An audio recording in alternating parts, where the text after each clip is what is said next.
Our tale begins in a crumbling future where a young girl clutches a damaged stuffed dog.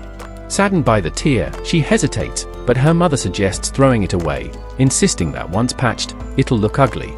After all, they can easily afford a new one. Although the girl has grown fond of it, she agrees to discard it, swayed by her mother's harsh view. The mother then tosses the toy in with the day's garbage, dumping it into the disposal system connected to the city's underground waste network. As the trash is swept away via a chute and loaded onto a disposal vehicle bound for the city's massive junkyard, a cloaked observer watches from afar. His eyes burn with resentment for those who so carelessly toss aside what once held value. As the truck heads into the depths, another hooded figure silently follows. Not long after, a worker at the facility notices someone rummaging through the heaps of discarded goods. Suspicious, the guard pulls a gun and demands to know the stranger's identity, warning him that there have been reports of a so-called junk thief sneaking into the city's trash centers, threatening the clean image the elites so desperately preserve. The alarm is raised, and 2 more guards arrive to surround the stranger. But he reacts fast, tossing junk at them as a distraction and slipping into the air ducts. Just as he nears the back exit, it slams shut. The guards open fire. Suddenly, the man taps into a hidden ability. His reflexes surge, and he evades the bullets with unnatural speed. Though he takes the minor hit, he manages to flee into the sewers below. Once the chaos settles, he emerges on a quiet street and finally speaks, declaring that he's not a thief. He only came to recover things unjustly discarded, like the stuffed dog, which deserved better than to be left behind. The following morning, news of the mysterious junk scavenger spreads. 2 women gossip about it, mocking people like him and labeling them a threat to public order. A scruffy man dressed in rags overhears but chooses silence. He leaves through a hidden gate, stepping into the slums on the city's outskirts. There, he informs the local residents about the rumor, sparking anxiety among them. They fear increased crackdowns from the authorities. One girl, Chiwa, immediately suspects the culprit is her friend, Ruto, a boy known for his glowing red eyes and reckless behavior. Ruto is busy tinkering with his recent haul, broken toys and discarded trinkets he believes can be repaired. Lost in his work, he doesn't notice Chiwa approaching. She confronts him, asking if he really put himself in danger again just to recover what others call garbage. She reminds him how unforgiving the city's officials are about waste control. If he's caught, he won't get a second chance. But Ruto fires back, insisting these aren't trash. To him, they're still valuable, abandoned by those who never understood their worth. That's why he salvaged them, to fix and give them a second life, perhaps for others in the slums who still see their value. Chiwa understands why Ruto does what he does, but part of her can't help but question if her friend has started falling for someone society treats like actual junk. That's when 3 arrogant guys from the slums swagger in to mess with Ruto. The one in the middle crinkles his nose at the stench and mocks Chiwa, saying she shouldn't waste her time hanging around a trash picker. One of the other guys kicks over a lamp that Ruto just finished fixing and sneers, saying fixing junk is pointless because nobody would ever use something handled by a loser like Ruto. Chiwa's expression tightens, she doesn't get what these guys are trying to prove. As far as she's concerned, they're in the same boat, poor, rejected, and caked in dirt. But the bullies argue otherwise. They believe they're different from Ruto, saying they have a shot at leaving this place behind if they just work harder. Turns out, the slum they live in was designed to house descendants of criminals. That includes everyone there: Chiwa, Ruto, and the 3 bullies. Things used to be tolerable until Ruto's parents went on a killing rampage, ruining any chance the slum had at earning sympathy from the outside world. After tossing a few more insults, the bullies finally walk off, and Chiwa tries to lift Ruto's spirits by reminding him he's a good person who deserves a better future. She then notices a small stuffed puppy, and Ruto shyly admits he was planning to give it to her as a present. But before she can respond, her mother appears, furious, and yanks her away from Ruto without listening to a word. Later that day, Ruto returns home and finds Regto waiting for him, the same man who'd been seen spying on the city women earlier. Regto playfully teases Ruto for striking out with Chiwa, having apparently listened in on everything. But jokes aside, he asks how Ruto's nightly scavenging mission went. Regto tells Ruto he doesn't have to push himself so hard just to make ends meet, especially since he's still young. He may not be Ruto's biological father, but Regto sees him as family. Ruto expresses his gratitude, explaining that after his parents' incident, he was abandoned. And Regto was the one who took him in and raised him.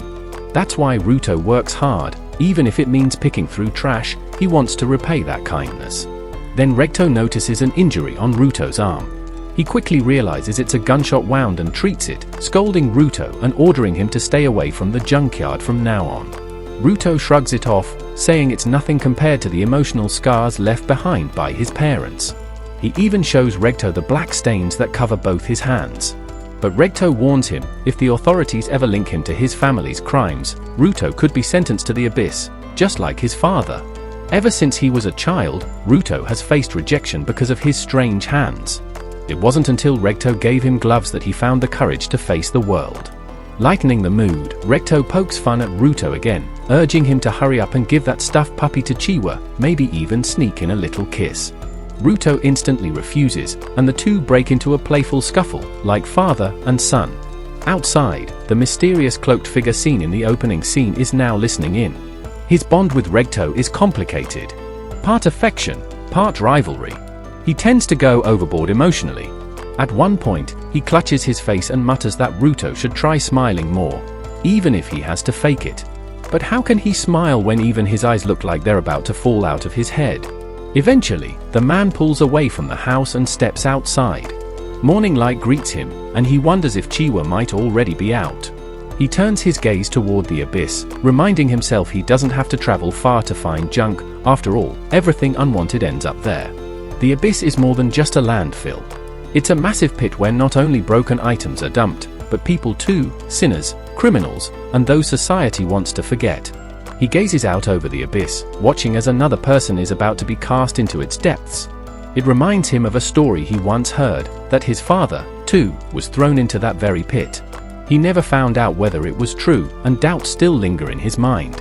Nearby, someone mutters about another person about to be dropped. Curious, he glances back and spots Chiwa. They exchange greetings, and she remarks how unusual it is to find him in that part of the area. Maybe today is just her lucky day, she jokes. To him, though, the view from that spot offers nothing remarkable. Not that the slums ever had anything pleasant to offer, but this place feels particularly bleak. The slums were purposely constructed at the edge of the city, a not-so-subtle warning. A reminder to everyone living there that a single misstep could lead to a one-way trip into the abyss. No matter how hard you try to avoid witnessing it, you always end up seeing someone fall. Suddenly, intense pain surges through Ruto's body. He collapses, writhing on the ground in confusion.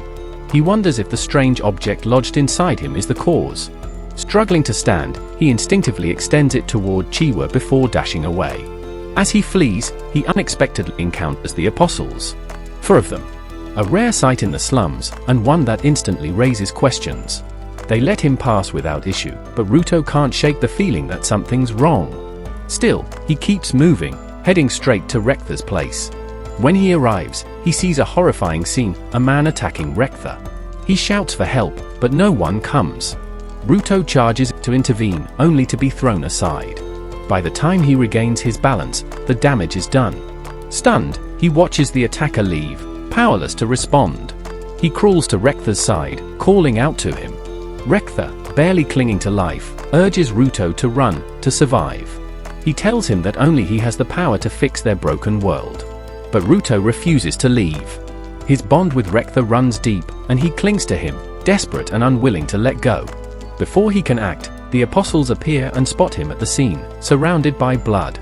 Without hesitation, they shoot to disable him and declare him a murderer. Ruto protests. Rektha isn't dead, not yet. There's still time to save him, if they move quickly. But the apostles have no interest in that. To them, he's just another slum rat, presumed guilty by association. His pleas go ignored. The real killer is long gone, but that doesn't matter to them. Their minds already made up, they drag him away. It's almost laughable how quickly someone's life can shift. 1 minute, he's watching others fall into the abyss, the next, he's the one being sentenced. Bound at the edge of the pit, the public begins to chatter. Even Shiva hears the news. Whispers spread that he's a child murderer who betrayed the very man who raised him. Shiva feels betrayed.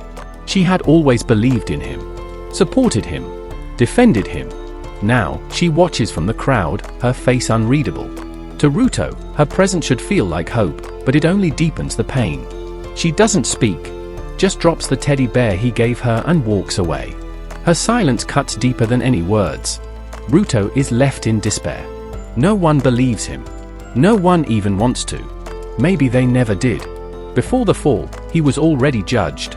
As the chanter from slum to abyss dries, the apostles tighten the rope. And then, they let go. Darkness swallows him. Rage simmers inside as he plummets. Visions flash before his eyes. His body feels weightless, lifeless. But then, a jolt. His eyes snap open. Not to the sky above, but to filth and debris below. The smell confirms it, he's truly in the abyss. It's worse than he ever imagined. Distant noises echo through the shadows.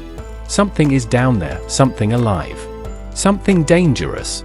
The stories never prepared him for this. Now, trapped in a place many never return from, one question remains. Can Ruto survive the abyss? Find out in the next episode.